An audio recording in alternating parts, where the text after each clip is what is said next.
Oke, selamat siang anak-anak. Ya, selamat siang Rafaela. Selamat siang Yovani. Semoga kalian semua sehat-sehat ya anak-anak ya.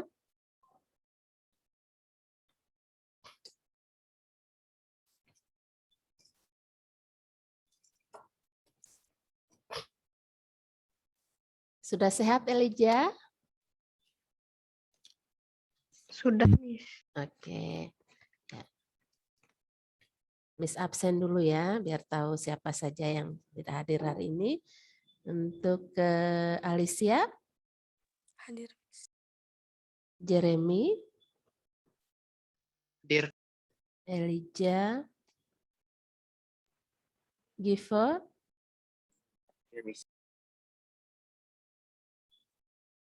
Ishak Emmanuel, Jesse,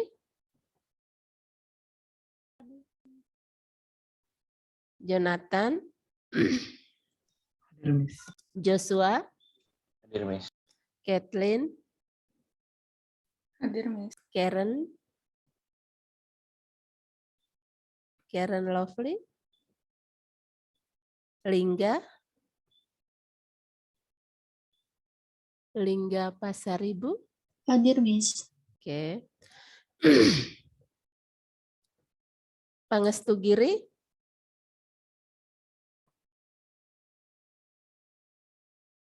Leika, Hadir, Miss. Rafaela, Hadir. Shalomita, Hadir, Miss. Stefani,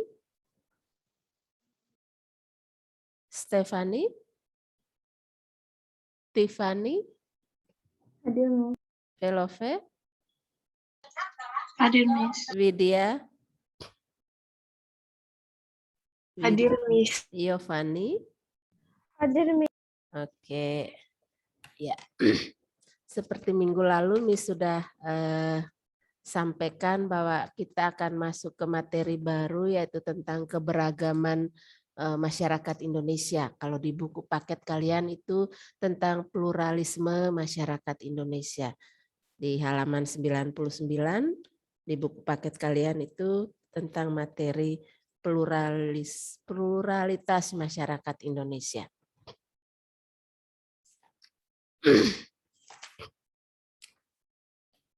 Jadi berbicara masalah pluralitas itu adalah keragaman ya. Jadi coba Miss buka video ini mau enggak ya?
Sorry.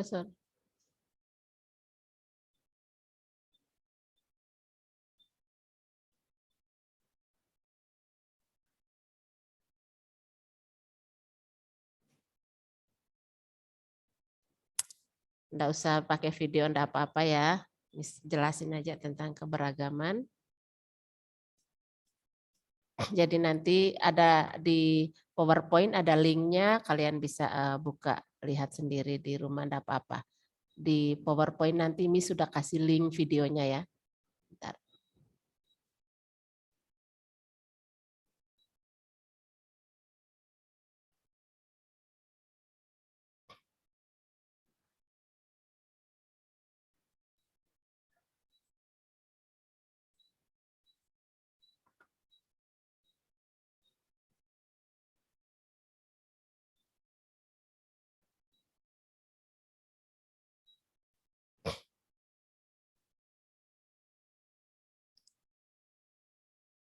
Kalau PowerPoint-nya ini bisa dilihat? Bisa? Anak-anak bisa lihat PowerPoint ini? Bisa, Miss. Oke, ya. Jadi kita akan pelajari tentang pluralisme atau keberagaman masyarakat Indonesia. Jadi kita lihat bahwa keragaman itu pasti ada penyebabnya sehingga terjadi keragaman. Nah, penyebab-penyebab yang terjadi, faktor penyebab terjadi keragaman itu kita akan pelajari satu-satu ya. Jadi pertama adalah tentang perbedaan kondisi alam dan iklim. Jadi kita tahu bahwa bangsa Indonesia ini kan terdiri dari pulau-pulau ya, jadi pasti kondisi alam dan iklimnya pasti berbeda-beda. Nah, perbedaan kondisi alam inilah yang mendorong masyarakat untuk mengembangkan corak kebudayaan khas. Ya, jadi kebudayaan khas masing-masing daerah itu pasti harus disesuaikan dengan lingkungan geografisnya.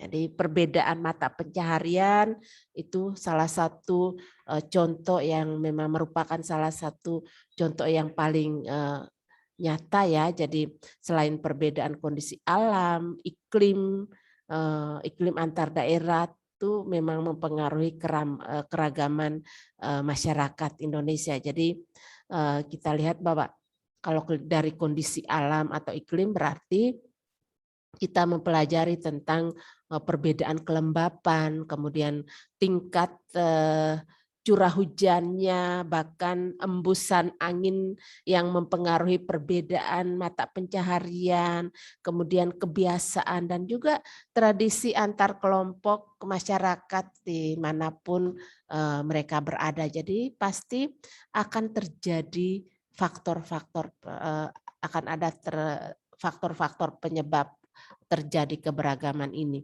Jadi kita lihat bahwa dari segi iklim alam ini memang sangat mempengaruhi karena kita semua pulau bangsa ini terdiri dari pulau-pulau. Jadi setiap pulau mempunyai iklim dan alamnya berbeda. Kemudian faktor penyebab keragaman berikut adalah letak strategis wilayah Indonesia.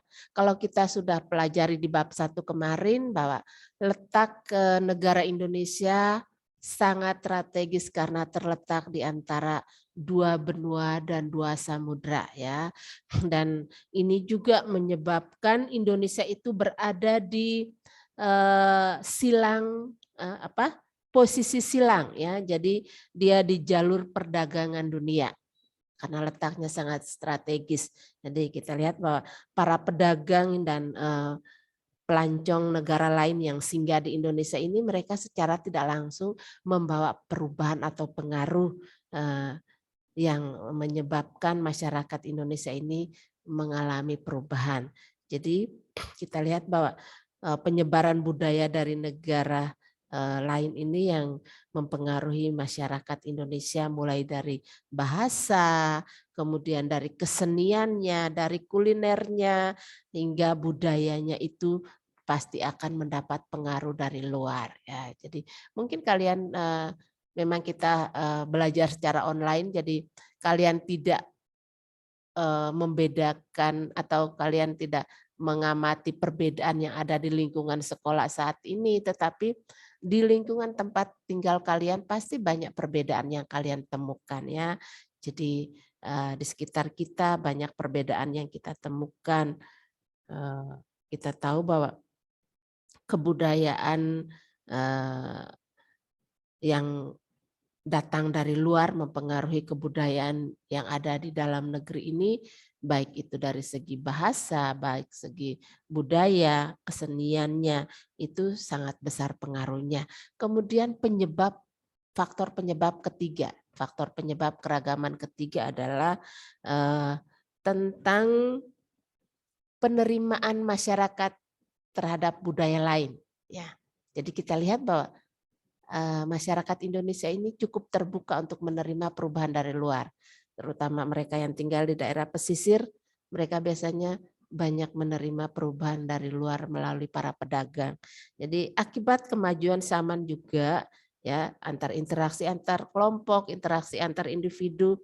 Ini masyarakat makin sering dan makin mudah untuk melakukan interaksi. Jadi kondisi demikian menyebabkan kebudayaan antar kelompok ini juga ikut mengalami perubahan atau mengalami pertukaran dan juga saling mempengaruhi.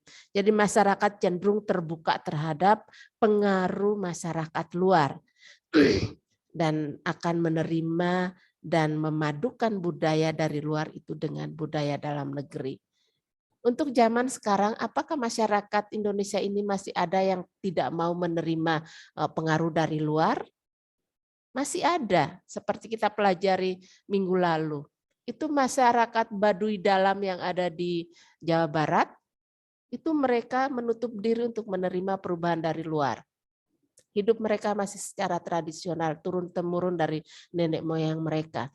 Mereka menutup diri untuk menerima perubahan, pengaruh perubahan dari luar. Apapun pengaruhnya mereka tidak mau terima karena mereka tetap memegang teguh terhadap adat istiadat daripada nenek moyang mereka. Jadi mereka lebih baik hidup dengan berdampingan secara damai, hidup melakukan mengolah lahan, mengolah hutan, mengolah alam untuk kehidupan mereka sehari-hari. Mereka tidak mau menerima perubahan dari luar. Nah, jadi masyarakat yang terbuka, mereka akan menerima perubahan-perubahan itu untuk memadukan budaya yang ada di dalam masyarakat sendiri.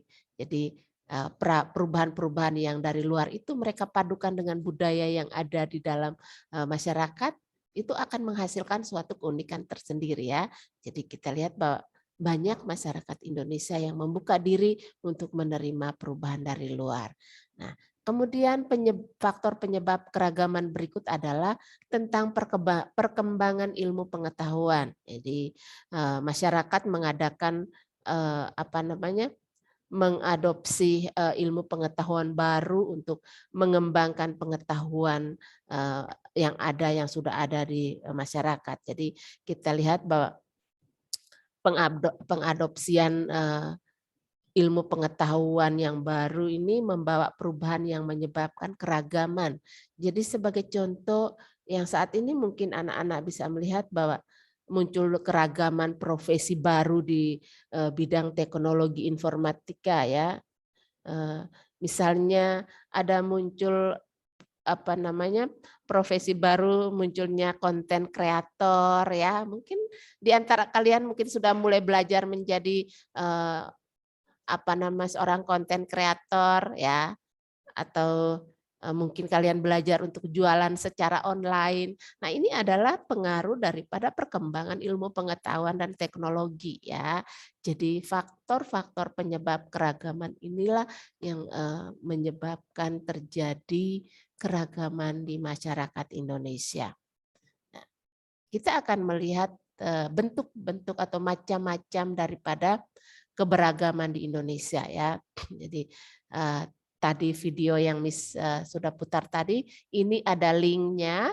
Kan nanti kalian ada waktu bisa buka link video tadi untuk kalian bisa melihat betapa banyaknya keragaman suku bangsa dan atau etnis dan budaya di Indonesia. Jadi di video ini mencakup semuanya. Jadi Miss sarankan supaya kalian membuka video ini linknya untuk kalian pelajari tentang keberagaman masyarakat Indonesia.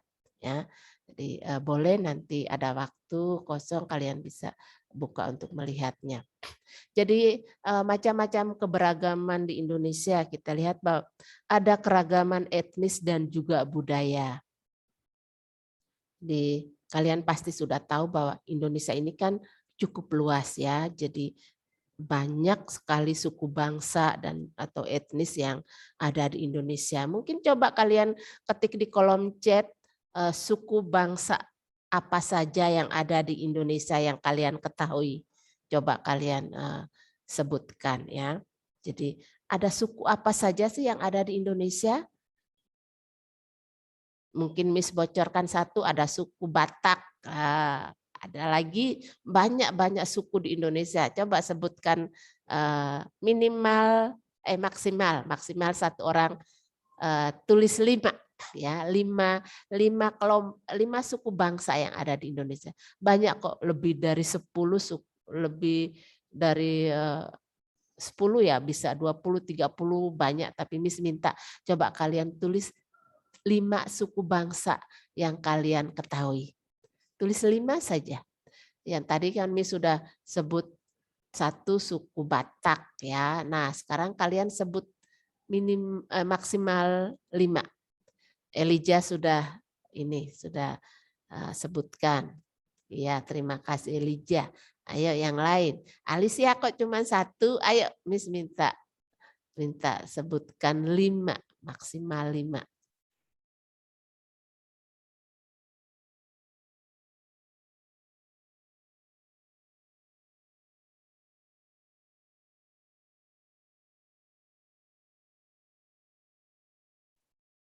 Oke, Widya sudah.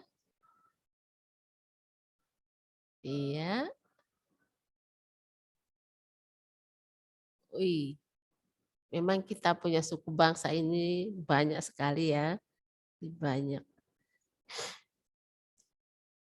Kalau menurut Badan Pusat Statistik ini, suku bangsa di Indonesia ini berjumlah 1.340 etnik ya.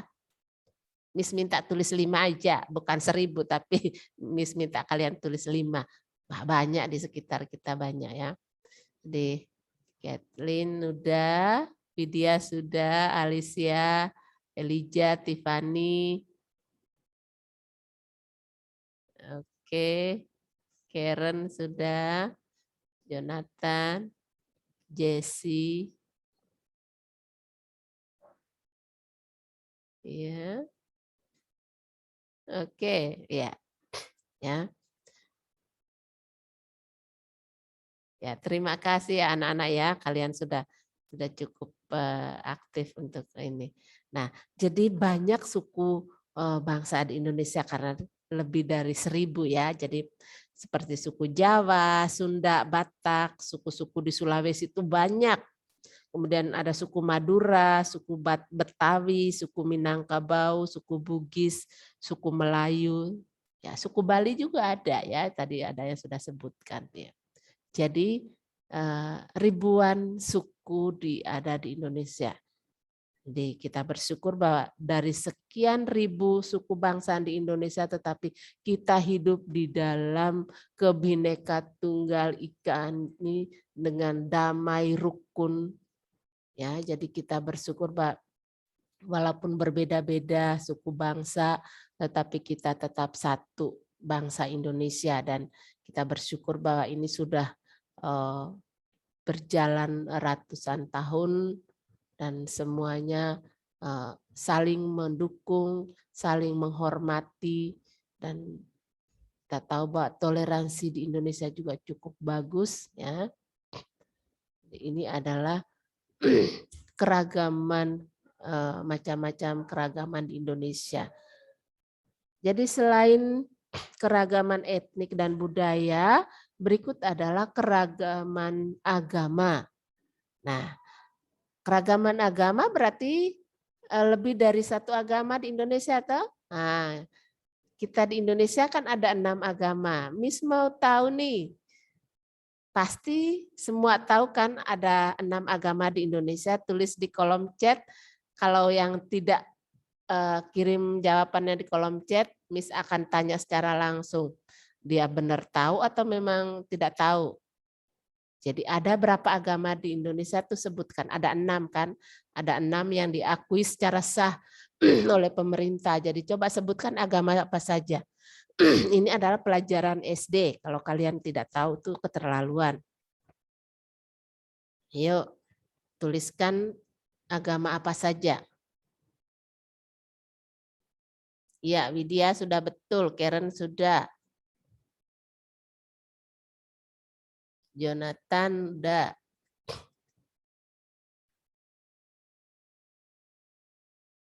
Rafaela sudah.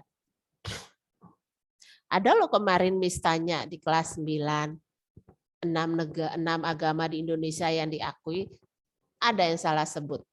Ya, jadi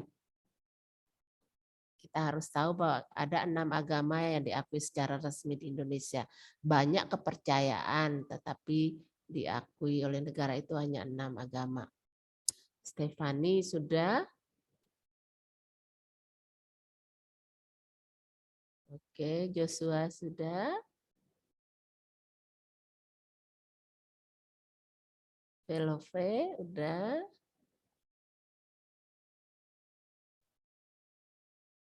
Mana punya Yovani nih? Yovani? Halo Miss, kenapa Miss? Jawabannya udah ditulis? Pertanyaannya apa ya Miss? Tadi ngelek-ngelek. Aduh, ngelek-ngelek lagi. Nah, Miss tanya, di Indonesia kan ada 6 agama. Coba Yovani tulis di kolom chat agama apa saja. Ini sudah ada, Yonatan udah betul, Widya sudah, Karen sudah, Rafaela sudah, Kathleen sudah. Betul, Satwika udah. Stefani, Joshua, Velove, Shalomita, Lingga Pasaribu, Tiffany, Ishak.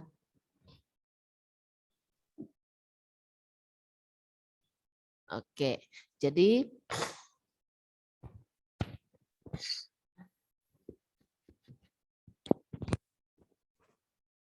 terima kasih untuk jawaban anak-anak semua. Jadi memang di Indonesia ini keragaman agama sangat baik ya. Jadi kita bersyukur bahwa hidup saling toleransi cukup tinggi. Nah, kita lihat bahwa walaupun kita berbeda-beda agama, tetapi kita tetap menghormati, kita saling menghargai agama masing-masing ya. Jadi kita bersyukur bahwa kita hidup di Indonesia dengan keragaman yang ada. Jadi selain ke-6 agama masyarakat Indonesia ini memang masih banyak keragaman aliran kepercayaan yang diakui oleh pemerintah. Jadi contoh aliran kepercayaan yang diakui pemerintah ini adalah aliran kepercayaan Kaharingan ya, yang dianut oleh masyarakat suku Dayak. Ini adalah kepercayaan Kaharingan, dan juga aliran kepercayaan Kejawen, ini yang dianut oleh masyarakat Jawa. Ini memang diakui oleh pemerintah ya. Kemudian masih banyak lagi. Nah, bangsa Indonesia ini memang mengakui adanya Tuhan seperti tertulis dalam sila pertama Pancasila ya. Jadi ketuhanan yang Maha Esa. Akan tetapi Indonesia tidak mendeklarasikan diri sebagai negara agama ataupun negara yang berdasarkan agama tertentu. Memang sih sila pertama dia mengakui adanya Tuhan. Ya, tetapi Indonesia tidak mendeklarasikan diri sebagai negara agama atau negara yang berdasarkan agama tertentu. Artinya bahwa pemerintah Indonesia ini menghormati keragaman agama yang dianut oleh rakyatnya. Jadi kita harus tetap menjaga kerukunan, menjaga kedamaian, saling menghormati, menjaga keharmonisan yang ada di bangsa ini. Ya, jadi ini adalah tentang keragaman agama. Kemudian yang ketiga adalah perbedaan pekerjaan. Perbedaan pekerjaan, jadi yang pertama tadi macam-macam atau bentuk-bentuk keragaman tadi adalah tentang budaya atau etnik, kemudian yang kedua adalah keragaman agama, perbedaan agama, yang ketiga adalah perbedaan pekerjaan. Jadi perbedaan pekerjaan ini memang menyebabkan keragaman dalam masyarakat. Jadi ada dua faktor ya, ada dua faktor penyebab suatu pekerjaan itu berbeda-beda. Jadi ada faktor kondisi alam dan juga faktor kebutuhan masyarakat. Faktor kondisi alam dan kebutuhan masyarakat inilah yang menyebabkan terjadinya perbedaan pekerjaan. Jadi kita lihat bahwa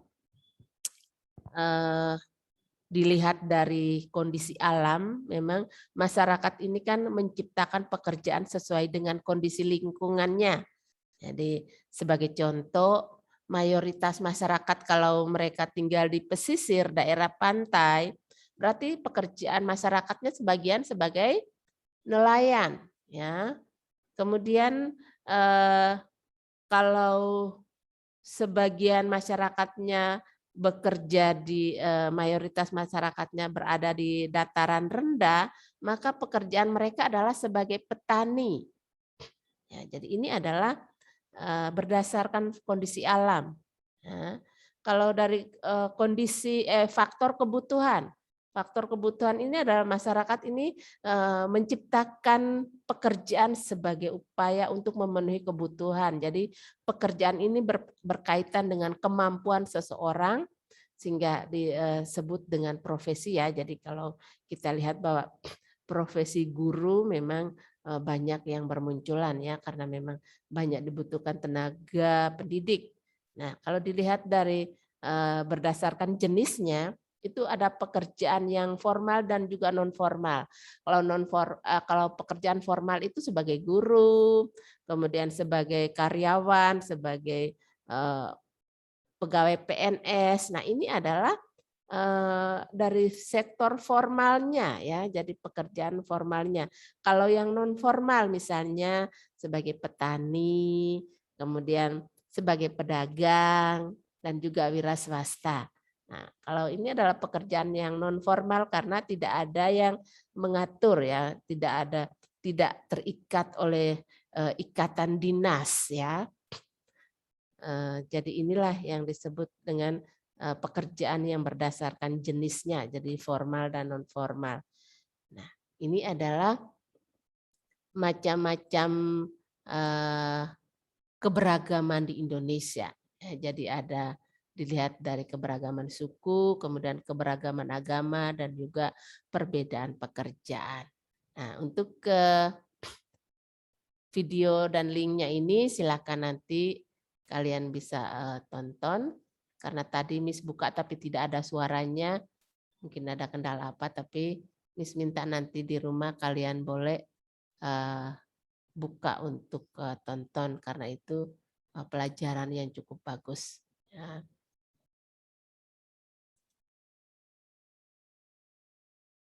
Kemudian kita lihat peran dan fungsi daripada keragaman budaya. Ya. Peran dan fungsi dari keragaman budaya. Jadi perbedaan budaya ini bukan sebagai hambatan terciptanya persatuan bangsa, tetapi kita lihat bahwa perbedaan ini kalau dikelola dengan baik, maka keberagaman budaya ini menjadi kekuatan, ya suatu kekuatan bagi pembangunan nasional.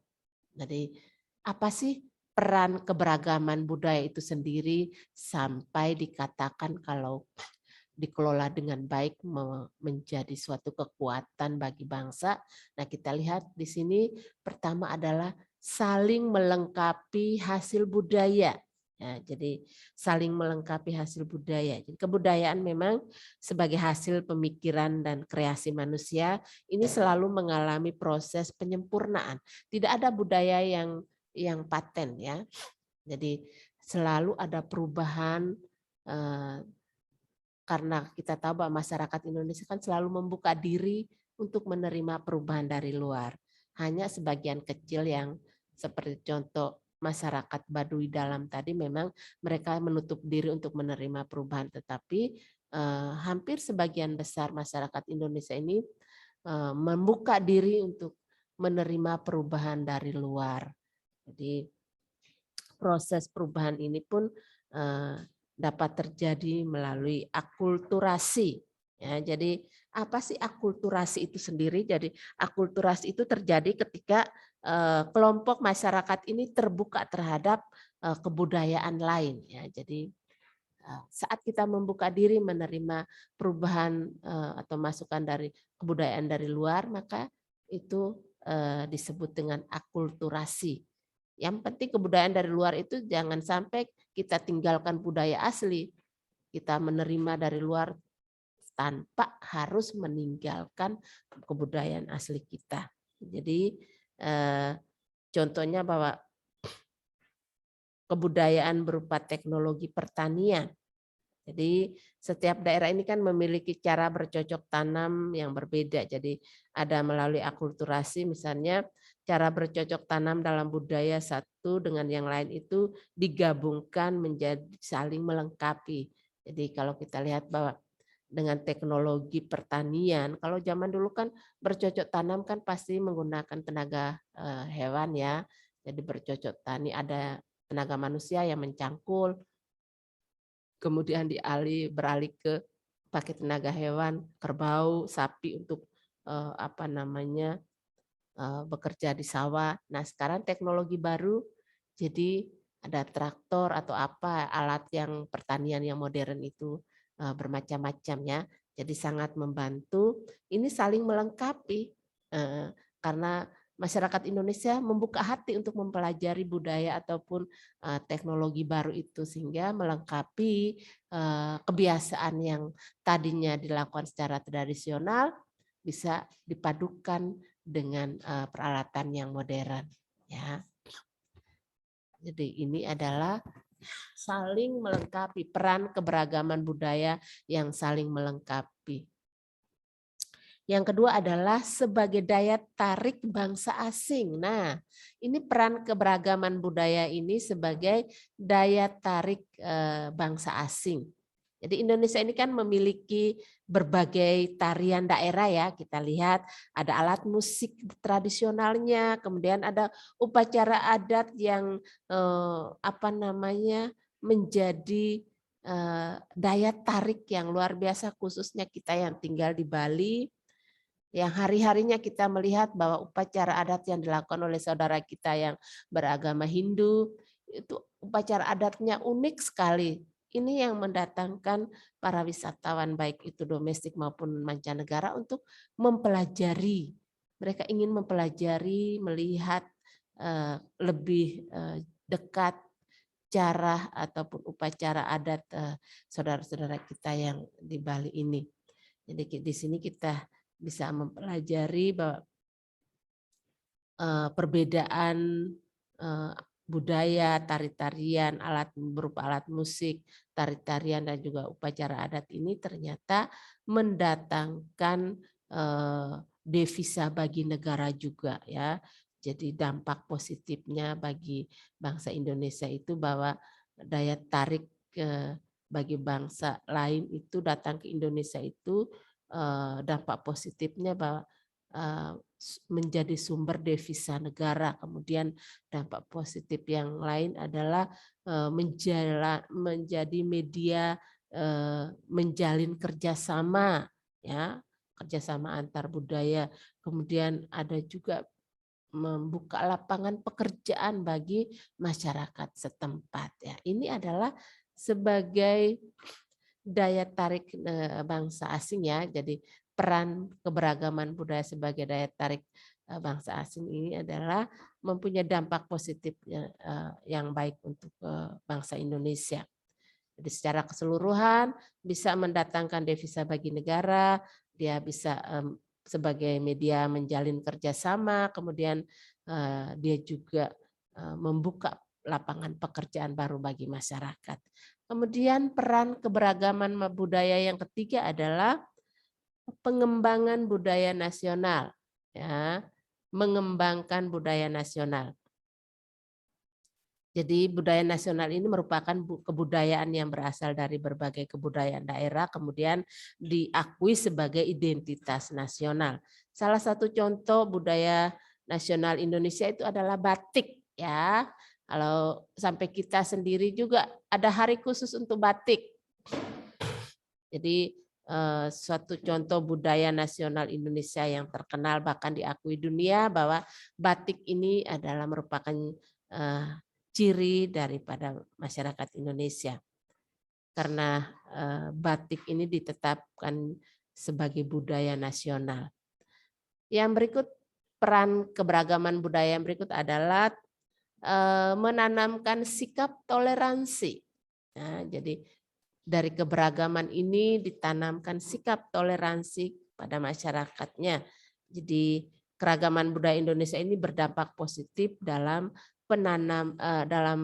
penanaman sikap toleransi untuk masyarakat Indonesia. Jadi keragaman budaya dapat menyadarkan bahwa pada hakikatnya masyarakat Indonesia ini memiliki perbedaan, ya. Jadi toleransi ini dapat diwujudkan dalam berbagai sikap seperti menghargai perbedaan budaya, kemudian kita menghormati kepercayaan agama lain. Nah, kemudian ada sikap toleransi ini juga dapat diterapkan baik di lingkungan keluarga maupun di masyarakat. Jadi kita bisa melakukannya kapanpun karena ini sudah ditanamkan dari nenek moyang kita bahwa kita hidup di dalam keberagaman, kita saling toleransi satu dengan yang lain, saling menghargai satu dengan yang lain. Nah, kemudian yang berikut, peran keberagaman budaya berikut adalah mendorong inovasi kebudayaan. Nah, di sini bahwa inovasi kebudayaan ini kan merupakan pembaruan kebudayaan yang disesuaikan perkembangan zaman, ya, disesuaikan dengan perkembangan zaman. Tetapi tidak menghilangkan unsur kebudayaan itu sendiri. Jadi walaupun perubahan zaman terus berdatangan, tetapi usahakan supaya jangan menghilangkan unsur kebudayaan kita sendiri. Memang saat ini dari segi pergaulan kita tahu bahwa memang banyak generasi muda yang mengikuti tren-tren kebarat-baratan, ya, tetapi tidak semua. Jadi sebagian besar juga memilih untuk tetap menggabungkan, menerima pengaruh dari luar dan menggabungkan, menyesuaikan atau melengkapi budaya sendiri. Jadi sebagai sikap terbuka ini memang sangat bagus buat kita untuk melakukan suatu inovasi. Jadi kita lihat bahwa salah satu bentuk inovasi adalah batik modern, ya. Tadi sudah bisa jelaskan batik modern. Batik modern ini kan batik ini kan merupakan salah satu budaya tradisional, ya. Nah, dari budaya ini saat ini batik dimodifikasi. Jadi batik sendiri dimodifikasi dengan berbagai model, ya. Jadi dari segi motifnya, kemudian modelnya itu dibuat inovasi baru, jadi tambah keren kalau batik yang dipakai anak-anak muda sekarang dimodifikasi dengan dipadukan dengan bahan-bahan lain, itu cukup keren untuk digunakan oleh anak-anak muda, ya. Jadi ini adalah peran keberagaman budaya, ya, peran keberagaman budaya di Indonesia. Kita lihat dari pluralisme keberagaman masyarakat ini, mungkin ada anak-anak yang mau bertanya atau mungkin ada yang belum jelas tentang penjelasan Miss Sinta tentang keberagaman ini. Coba kasih responnya dan yang bagian mana yang belum jelas supaya Miss ulangi lagi. Oke, bagi anak-anak yang mungkin kurang jelas silakan kasih reaksinya. Dan materi bagian mana yang belum jelas? Atau mungkin sudah jelas semua? Yang sudah jelas kasih reaksinya. Oke. Sudah jelas, ya. Terima kasih. Jadi untuk materi keberagaman masyarakat Indonesia sudah, ya, sudah jelas buat kalian. Nah, tadi Miss ingatkan, kalau ada waktu tolong buka video tadi di linknya di PowerPoint tadi, biar kalian bisa melihat keberagaman Indonesia dari Sabang sampai Merauke, dari Rote sampai ke Talaut. Nah, itu adalah batas Indonesia. Nah, itu masing-masing memiliki keberagaman masing-masing. Oke, kemudian kita beralih ke materi berikut adalah tentang konflik dan integrasi sosial. Ya, konflik dan integrasi sosial.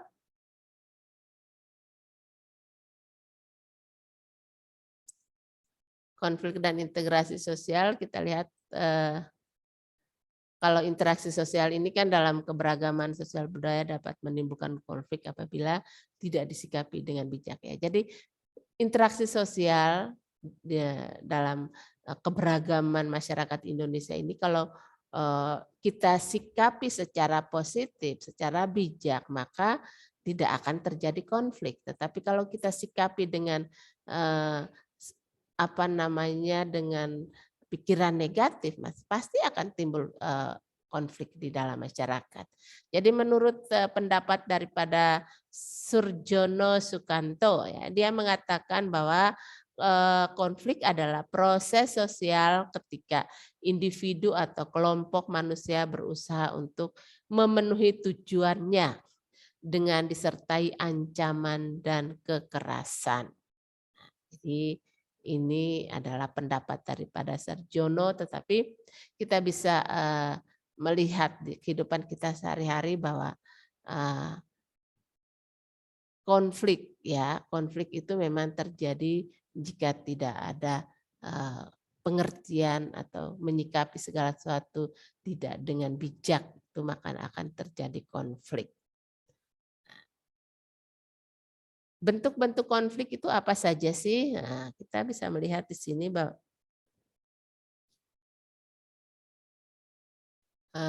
sebentar.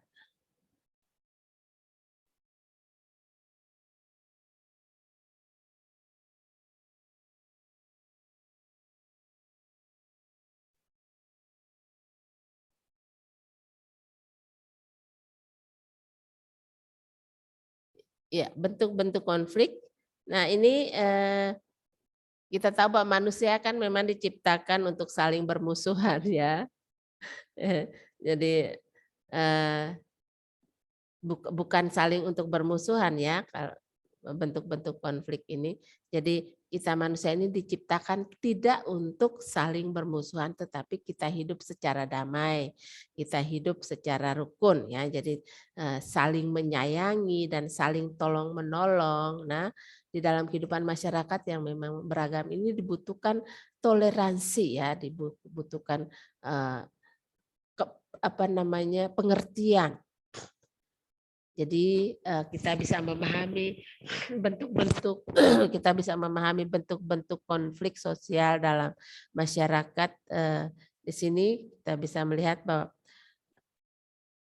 berdasarkan cakupannya dulu ya, kita pelajari berdasarkan cakupannya dulu. Ini berdasarkan cakupannya konflik sosial itu dibedakan menjadi dua, yaitu konflik vertikal dan konflik horizontal. Ya, jadi kalau konflik horizontal dan vertikal, kalau kalian masih ingat dengan pembelajaran kita kemarin mobilitas sosial horizontal, mobilitas sosial vertikal.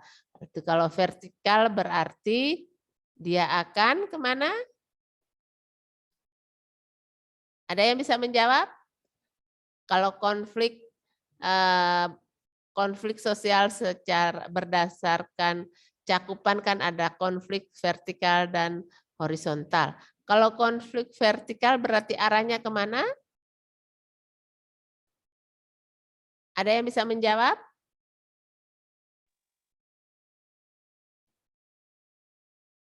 Oke, Elijah sudah, Alicia sudah, ya.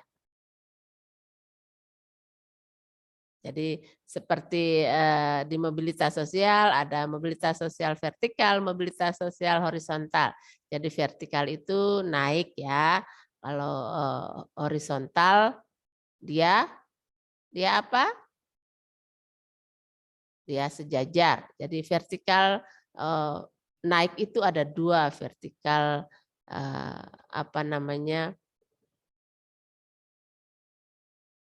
Ada lagi yang jawab nih?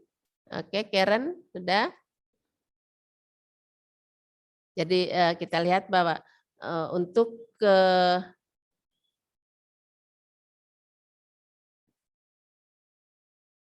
di buku kalian pasti ada ya, di buku paket kalian. Bentar, bisa lihat dulu.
Ya, contoh contoh apa namanya berdasarkan konflik vertikal ini biasanya di buku kalian ada itu tentang demonstrasi buruh ya. Jadi kebanyakan buruh ini mereka ingin naik gaji ya. Ada perubahan di dalam upah buruh. Jadi kita lihat bahwa demonstrasi menjadi salah satu sarana buruh menyalurkan aspirasinya. Jadi mereka menyalurkan aspirasi ini kepada pemerintah. Jadi kepada salah satu aspirasi yang selalu dituntut buruh adalah penolakan terhadap upah murah ya. Jadi mereka ingin ada perbaikan. Jadi konflik vertikal ini biasa terjadi ketika buruh tidak setuju atau tidak menerima dengan keputusan daripada pemerintah. Jadi biasanya dari segi upah. Nah, karena memang konflik vertikal ini merupakan konflik yang terjadi antara pihak yang memiliki derajat kedudukan berbeda dalam struktur masyarakat. Jadi kedudukan merujuk pada hierarki status sosial individu ataupun kelompok. Jadi berdasarkan contoh konflik vertikalnya dalam masyarakat itu kita bisa lihat dalam kehidupan kita sehari-hari. Kemudian konflik horizontal, ini perbedaan pendapat sering terjadi ketika diskusi bersama teman ya. Jadi kalau kalian diskusi bersama teman dalam satu kelompok ada perbedaan pendapat. Ada perbedaan pendapat antara mungkin kamu sama temanmu sudah ada perbedaan pendapat. Ini menunjukkan pasti adanya konflik horizontal ya. Jadi konflik horizontal ini menunjukkan adanya konflik merupakan konflik yang terjadi antar individu atau antar kelompok yang memiliki kedudukan sama ya. Jadi biasanya dalam suatu diskusi ya. Jadi ada perbedaan pendapat. Kedudukan sama ini menunjukkan adanya kesejajaran dalam status sosial. Jadi konflik horizontal ini adalah perbedaan pendapat antar teman ketika berdiskusi di kelas. Nah, ini merupakan contoh daripada konflik horizontal. Kemudian berdasarkan subjeknya. Berdasarkan subjek di sini ada konflik intrapersonal. Ya, jadi ada konflik konflik intrapersonal. Nah, ini konflik intrapersonal ini terjadi pada seorang dengan dirinya sendiri ya. Jadi konflik ini memang sering disebut dengan konflik batin. Jadi dari berdasarkan subjeknya, jadi dia konflik interpersonal, jadi perorangan. Kemudian yang kedua karena memang seseorang ini tidak memiliki sesuatu yang cukup untuk melaksanakan perannya. Berikut adalah konflik interpersonal. Udah. intra, yang tadi inter sekarang yang intra dulu, yang tadi sorry Miss jelasin tadi yang intra itu terdua faktor penyebab konflik intrapersonal tadi. Pertama, kelebihan beban pikiran atau ketidaksesuaian seseorang dalam melaksanakan perannya. Kemudian kedua adalah seseorang tidak memiliki kesesuaian yang cukup untuk melaksanakan perannya. Ini adalah contoh konflik intrapersonal. Kalau interpersonal, nah itu yang tadi Miss jelasin. Interpersonal ini adalah konflik terjadi dalam antara individu dengan individu lain karena perbedaan kepentingan dan tujuan. Di contoh konflik interpersonal ini adalah konflik antar teman dalam hubungan persahabatan. Nah, dalam hubungan persahabatan. Jadi konflik interpersonal ini berada pada taraf emosi yang muncul pada perasaan individu. Jadi penyelesaian konflik interpersonal ini dapat dilakukan oleh siapapun dan kapanpun. Karena memang konflik ini hanya karena terjadi karena terjadi antara hubungan persahabatan. Jadi tidak perlu melibatkan pihak-pihak berwenang ya. Jadi kita cukup untuk saling memaafkan ya. Ya kita bisa memaafkan teman kita ya, tidak perlu membesar-besarkan masalah. Kemudian konflik berikut adalah konflik individu dan kelompok. Nah, ini konflik individu dan kelompok ini terjadi antara seorang dan kelompok tertentu ya. Jadi karena perbedaan kepentingan dan tujuan. Jadi konflik ini merupakan perkembangan dari konflik interpersonal. Jadi tadi konflik interpersonalnya ini berkembang ke konflik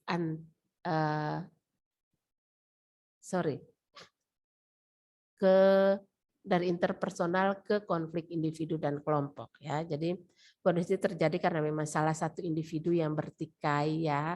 Jadi memiliki pengaruh besar dalam kelompok sosial atau masyarakat. Konflik ini juga dapat berkembang menjadi konflik antar kelompok. Ya kita sering mendengar bahwa mungkin anak-anak pernah mendengar bulan lalu 2 bulan lalu pertikaian yang ada di Monang Maning. Ada di daerah Monang Maning itu antar kelompok yang dari Ambon yang membunuh, ada kelompok dari Bali ya. Jadi mereka itu sebenarnya konflik pribadi tetapi melibatkan kelompok ya. Jadi kalau kalian pernah mendengar berita pembunuhan di Monang Maning 2 bulan lalu 3 bulan lalu itu adalah terjadi karena berdasarkan subjeknya ya. Jadi konflik individu dan kelompok. Kemudian konflik antar kelompok. Nah, ini antar kelompok ini terjadi antara satu kelompok dengan kelompok lain. Jadi salah satu ciri konflik ini kita lihat bahwa melibatkan massa ya. Mereka melibatkan massa di dalam bertikai. Jadi cenderung memiliki rasa solidaritas tinggi. Massa ini cenderung memiliki solidaritas yang tinggi terhadap anggota kelompoknya sehingga mereka satu kelompok merasa bertikai, kelompok lain ikut gabung untuk melakukan konflik ini. Jadi kita lihat paling banyak itu terjadi di konflik antar support sepak bola ya. Jadi kalau ada masa-masa pertandingan sepak bola biasanya kita lihat di televisi antar supporter Arema terus yang pokoknya yang mengerti dengan sepak bola lah lebih tahu. Nah, itu sering terjadi tawuran antar kelompok ya. Jadi mereka melindungi, membela kelompoknya masing-masing. Jadi di sini biasa terjadi antar supporter sepak bola dan juga tawuran antar pelajar, contoh-contohnya seperti itu. Ini adalah berdasarkan subjek. Kemudian bentuk konflik yang lain adalah berdasarkan cakupan wilayahnya. Oh sorry, kita sudah lewat. Sorry anak-anak ya. Terima kasih Jessie sudah mengingatkan Miss. Alicia sudah mengingatkan Miss. Ya, terima kasih. Oke, untuk bentuk-bentuk sosial, konflik sosial yang lain nanti Miss akan lanjutkan di hari Rabu ya. Jadi terima kasih anak-anak, tolong diingatkan Miss ya, nah, supaya jangan sampai kita kelewatan belajarnya. Oke, terima kasih untuk pembelajaran kita pada siang hari ini.